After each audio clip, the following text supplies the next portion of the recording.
एक गांव था, नाम था ढोलकपुर। बड़ा ही शांत और सुंदर गांव था। लोग हमेशा खुशी से झूमते थे क्योंकि उस गांव में रहता था महाराज रायस्टार, जो अपने गांव के लिए एक शेर था, जो कभी अपने लोगों के साथ गलत होने नहीं देता था। लेकिन उस गांव में छुपा था एक डरावना राज, एक राज जो सबके दिल में था पर जुबान पे नहीं।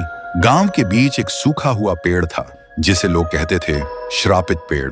ना कोई उसके पास जाता, ना कोई उससे आंख मिलाता। हर पूर्णिमा के अगले दिन उस पेड़ के नीचे एक लाश मिलती थी। लोग कहते, रात में कोई आता है और लाश छोड़ जाता है, लेकिन कभी किसी ने कुछ देखा नहीं, और देखता भी कैसे। जो देखता वो अगले दिन पेड़ के नीचे होता था। एक दिन रायस्टार ने ठान लिया, बस अब और नहीं, इस राज का अंत मैं ही करूंगा, क्योंकि ढोलकपुर का नाम मिट्टी में मिल रहा था। फिर एक पूर्णिमा की रात रायस्टार चुपके से जाकर पेड़ के पास बैठ गया। रात के 2 बजे एक आवाज आई, थुंग थुंग थुंग थुंग थुंग थुंग थुंग थुंग थुंग सहूर।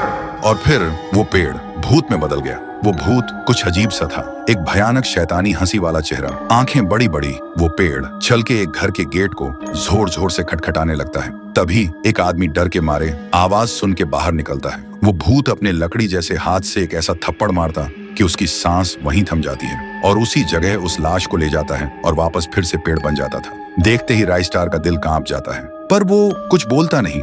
सुबह लोग भीड़ में जमा हुए और रायस्टार ने पहली बार उस पेड़ से बात करने की कोशिश की। पेड़ के अंदर से एक आवाज निकली, क्या तुम सब भूल गए मुझे?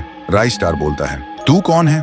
पेड़ बोलता है, मैं हूँ ठुन ठुन ठुन साहुर। एक वक्त था जब मैं भी इस गांव का एक प्यारा सा बच्चा था, लेकिन 100 साल पहले मुझे इसी पेड़ से रस्सी बांधकर उल्टा लटका दिया गया, गांव वालों की आंखों के सामने, और मेरी मौत को तमाशा बना दिया गया, सिर्फ इसलिए क्योंकि मैंने एक राज देख लिया था जो लोग छुपाना चाहते थे।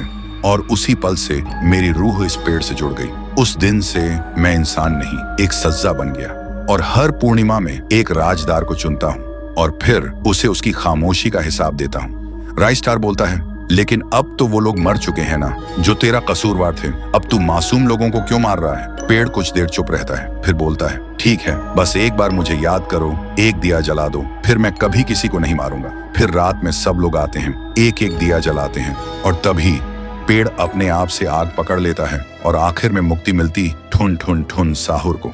उस दिन के बाद गांव में कभी कोई लाश नहीं मिली। हर पूर्णिमा में लोग एक दिया जलाकर उसकी यादों को जिंदा रखते हैं, क्योंकि अगर भूल गए तो सपने में एक आवाज सुनाई देती थी, थुंग थुंग थुंग थुंग थुंग थुंग थुंग थुंग थुंग सहूर।